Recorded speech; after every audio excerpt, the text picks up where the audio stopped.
Eto, sorry to hear this, Miss Jane, no? Namatay daw yung ano kasi niya, aso niya. Sassy and son and daughter, sunod-sunod na namatay. Nilabas kasi ng brother niya. Eto guys, ang mga tuta po, lalo na, if your puppy has not completed yung tinatawag na 5-in-1 vaccines or yung puppy vaccination program, wag niyo munang ilalabas yan. Hindi po muna recommended na yung mga puppies ay nilalagay sa public kapag hindi pa sila kompleto sa bakuna. Pero bakit pati yung magulang namatay din, baka naman kompleto sa bakuna. Meron kasing mga sakit na maaring makuha po yung mga aso natin kapag nilalakad natin sa kalsada na pwedeng ikamatay kahit ng mga adulto. It could be distemper, no? Yung distemper is a very wicked virus na kapag pumasok yan sa sistema ng aso ninyo, ay magkokos yan ng damage sa nerves.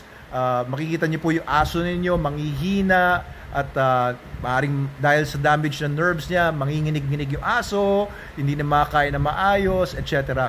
So this is very dangerous na nakakuha po ng mga aso natin through airborne means. Ibig sabihin, nakakuha yan sa hangin.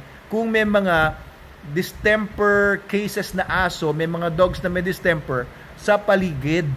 Ayan, kaya kapag ang aso niyo may distemper, hindi po inaalaw or hindi pinapayagan or nirecommend ng mga veterinarians na dalhin nyo pa sila sa clinic na ordinary kasi mahawa yung ibang pupunta sa clinic. So if your dog can do its own exercise, socialization sa loob lang ng controlled environment kagaya sa bakuran ninyo or dalhin nyo sa isang lugar na alam niyo walang mga street dogs, walang mga stray dogs sa paligid or mga askal or asong kalye, doon nyo na lang i-exercise yung mga aso ninyo. Hindi po talaga recommended for me, no? I'm a veterinarian and I know what I'm talking about. Hindi recommended po para sa akin na ipasyal ninyo yung mga aso ninyo doon sa mga lugar na maraming askal, na may mga sakit. Kasi maaaring makuha din po yan ng aso ninyo kapag dumaan yung aso ninyo kung saan sila naglalagi.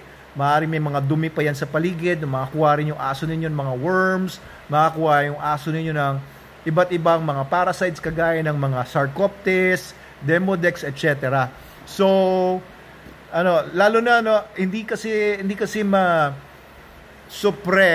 ng maraming local government units yung pagdami ng mga stray animals sa paligid, lalo na yung mga street dogs.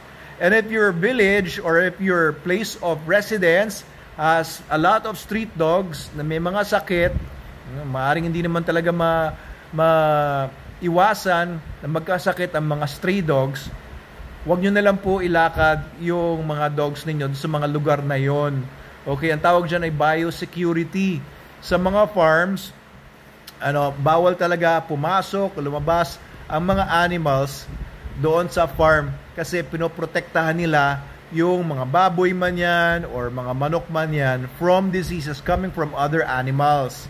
Okay, ganun din sana tayo, no? Be aware of what is called biosecurity.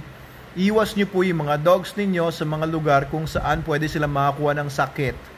And for us here in the Philippines, no, that probably means out in the streets.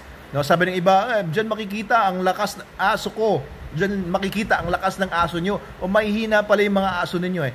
Bahala kayo, di ba? Tama naman kayo, diyan makikita yung lakas ng aso nyo. Pero ako kasi, mahal ko yung mga aso ko. Sayang po kapag nagkasakit yung aso ko kasi dahil lang sa negligence ko, dahil lang sinusubukan ko yung lakas ng immune system niya.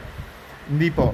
Kahit po naka-SDN yung mga aso ko, the best dog food in the multiverse, ibig sabihin malakas ang pangangatawan nila kasi maganda yung nutrition nila. Hindi ko pa rin ipagsasapalaran yung mga aso ko kasi for me, they're very valuable, hindi lang sa monetary, kundi emotionally.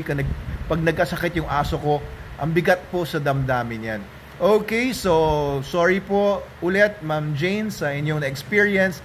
And para doon sa inyong lahat, no, na para sa ating lahat, this and many other experiences na nalalagay sa mga comment section ko is a good reminder for all of us na ingatan natin yung mga aso natin.